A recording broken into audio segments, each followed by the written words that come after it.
Definition of bronchiectasis. Bronchiectasis means irreversible or permanent abnormal dilatation of one or more bronchi. Irreversible or permanent abnormal dilatation one or more bronchi. যদি এক অথবা তার বেশি ব্রোঙ্কায় one or more bronchi up to terminal bronchiole, এই কথাটা বলতে হবে, up to terminal bronchiole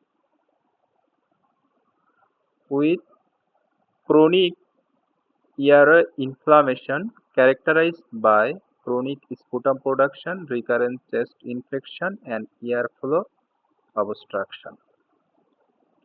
This is the definition of bronchiectasis. When you diagnose of bronchiectasis, কখন তুমি bronchiectasis diagnose করবে? bronchiectasis diagnosis এর জন্য কতগুলো ক্রাইটেরিয়া আছে। নাম্বার 1 ইজ হিস্ট্রি থেকে যদি শুরু করি তাহলে recurrent attack of calf with profuse sputum production. Recurrent attack of cough with profuse sputum production. Profuse sputum production.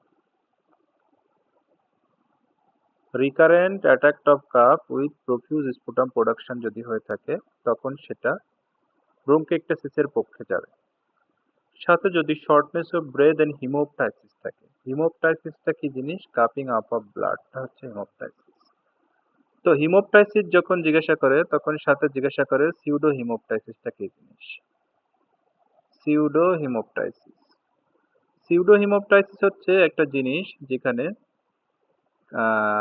Lower respiratory tract ছাড়া অন্য কোথাও থেকে যদি ব্লিডিংটা হয় সেটা হচ্ছে সিউডো হিমোপটাইসিস।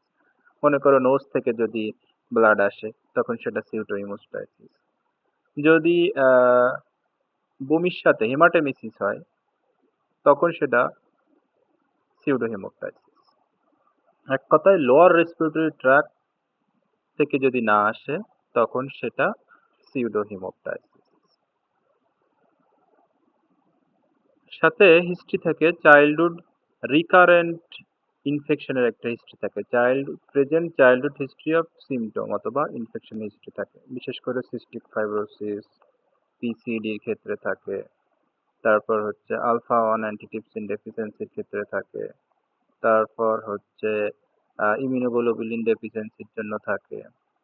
এই কনজেনিটাল যেসব কজ আছে তাদের ক্ষেত্রে হচ্ছে চাইল্ডহুড সিমটম থাকে। এখন একটা ব্রঙ্কিওলস পেশেন্টের যদি এক্সামিনেশন করা হয় তাহলে কি তো পাওয়া যাবে? ক্লাবিং পাওয়া যেতে পারে 2 to 3% কেসে, কিন্তু সিস্টিক ফাইব্রোসিস যদি হয় সেক্ষেত্রে আপ টু 40% পর্যন্ত ক্লাবিং পাওয়া যেতে পারে। আপ টু 40% পর্যন্ত ক্লাবিং পাওয়া যেতে পারে। এছাড়া যদি কিছু কিছু ক্ষেত্রে পেশেন্টের অ্যানিমিয়া থাকতে পারে। অ্যানিমিয়া থাকতে পারে পেশেন্টের, যেহেতু এটা একটা ক্রনিক ডিজিজ এজন্য অ্যানিমিয়া থাকতে পারে। এছাড়া পেশেন্টের বায়োল্যাটারাল কোর্স ক্রিপিটেশন থাকে, ইউজুয়ালি বায়োল্যাটারাল থাকে, ইউনিল্যাটারালও থাকতে পারে। Coarse crepitation both in inspiration and expiration, which is altered by কাফিং। কাশি দিলে সেটা পরিবর্তন হয়ে যাবে। এই ক্রাইটেরিয়াগুলো যদি থাকে তখন আমরা সেটাকে ব্রঙ্কিওলস হিসেবে চিহ্নিত করতে পারি। বাকিটা ইনভেস্টিগেশনের মাধ্যমে কনফার্ম করতে হবে। যদি একটা পেশেন্টের ব্রঙ্কিওলস একটা সিটি স্ক্যান দিল, ব্রঙ্কাসগুলো ডাইলেটেড হলো, সিটি স্ক্যান দিল, সিটি স্ক্যানে ডায়াগনোসিস করা হলো ব্রঙ্কিওলস। যদি বলে 3 বেডসাইড ফাইন্ডিংস অফ ব্রঙ্কিওলস তাহলে কি হবে? বেডসাইড জেনারেল এক্সামিনেশনে একটা ক্লাবিং, এছাড়া আর একটা হতে পারে সাইনোসিস, ক্লাবিং এর প্লাস সাইনোসিস হতে পারে। আর যদি চেস্ট অস্কালটেট করা হয় সেক্ষেত্রে বায়োলেটারাল কোর্স ক্রিপিটেশন এবং রঙ্কায় পাওয়া যেতে পারে। Bilateral coarse crepitation plus rhonchi পাওয়া যেতে পারে। তাহলে বেড সাইড ইম্পর্টেন্ট ফাইন্ডিংস কি? ক্লাবিং এন্ড সাইনোসিস, আর চেস্ট অস্কালটেট করে আমরা রঙ্কায় প্লাস ক্রিপিটেশন পেতে পারি। রঙ্কায় প্লাস ক্রিপিটেশন পেতে পারি। এরপরে যদি বলা হয় আমরা অনেক সাধারণত ব্রঙ্কিকটিসিস পেশেন্টের ডায়াগনোসিস বলার সময় বলে থাকি ইনফেক্টিভ এক্সাজারবেশন অফ বায়োল্যাটারাল অথবা ইউনিল্যাটারাল ব্রঙ্কিকটিসিস এভাবে বলে থাকি। তো ওয়াই ইনফেক্টিভ অথবা অ্যাকিউট এক্সাজারবেশন, এটার কতগুলো ক্রাইটেরিয়া আছে? 6টা ক্রাইটেরিয়া আছে। 6টার ভিতরে যদি 3 অথবা তার বেশি থাকে, 3 অথবা তার বেশি যদি থাকে তখন সেটাকে বলা হয় ইনফেক্টিভ এক্সাজারবেশন অফ ব্রঙ্কিকটিসিস। তো acute deterioration requiring change therapy with manifestation at least 3 following criteria symptom over 48 hours or more. তাহলে any deterioration requiring a change in therapy which manifest at least 3 of following criteria over 48 hours or more. তো increase number 1 criteria হচ্ছে increase cup, number 2 criteria হচ্ছে increase sputum volume and consistency, number 3 criteria হচ্ছে increase sputum পুরুলেন্সি, number 4 criteria হচ্ছে shortness of breadth, number 5 criteria হচ্ছে হিমোপটাইসিস, number 6 criteria হচ্ছে anorexia fatigue ম্যালাইস। এই 6টার ভিতরে যদি 3 অথবা তার বেশি থাকে তখন সেটাকে ইনফেক্টিভ এক্সাজারবেশন বলা হয়ে থাকে। তাহলে কখন ইনফেক্টিভ এক্সাজারবেশন বলবো? যদি acute ডিটেরিওরেশন recurring A change in therapy which manifest at least 3 or more criteria following symptom over 48 hours. Number 1 is increased cup, number 2 is increased sputum volume and consistency, number 3 is increased sputum volume, number 4 is breathlessness or exercise intolerance, number 5 is hemoptysis, number 6 is fatigue, anorexia and malaise. এই criteria যদি থাকে তখন আমরা সেটাকে infective exacerbation বলতে পারি। তো আমরা অনেক সময় রেসপিরেটরি ফেইলিওর বলে থাকি, ঠিক আছে? রেসপিরেটরি ফেইলিওর ব্রঙ্কিকটিসিস পেশেন্টের ক্ষেত্রে হয়ে থাকে ইনিশিয়ালি টাইপ 1 রেসপিরেটরি ফেইলিওর হয়ে থাকে, আর টাইপ 1 লেটার হচ্ছে টাইপ 2 হবে, type 2 respiratory failure.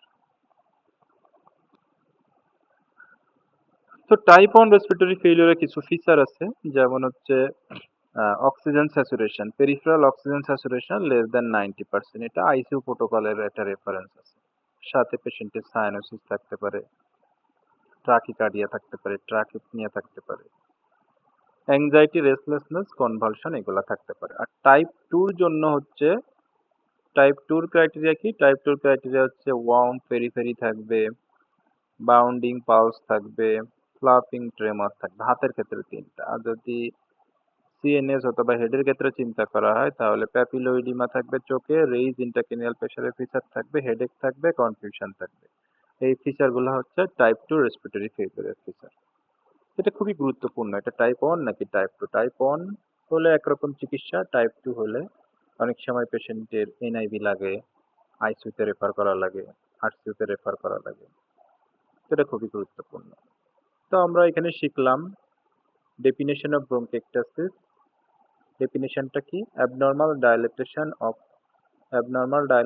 of one or more bronchi with chronic inflammation which is characteristic by chronic sputum production, recurrent chest infection and airflow obstruction up to terminal bronchial.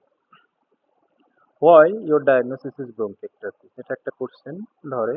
History থেকে 3টা point, recurrent attack of cup with sputum production, shortness of breadth with হিমোপটাইসিস, may present childhood history of symptom, examination A clubbing 2 থেকে 3% ক্ষেত্রে থাকতে পারে, chest অস্কাল্টেশন এ bilateral অথবা unilateral course crepitation both in inspiration and expiration which is altered by coughing, 3 bedside important finding, clubbing sinuses, crepitation bronchi. Why infective or acute exacerbation? Acute deterioration requiring a change in therapy manifest at least 3 or more following criteria over 48 hours. Increase cup, increase sputum volume and consistency, increase sputum purulence, shortness of breath, exercise intolerance, hemoptysis, fatigue, anorexia or malaise. Why respiratory failure? Features of hypoxia. Peripheral oxygen saturation less than 90, cyanosis, tachycardia, tachypnoea, anxiety, restlessness. আর type 2 এগুলো সব type 1। Type 2 এর জন্য warm periphery, bounding pulse, flapping tremor, papilloedema, convulsion, headache.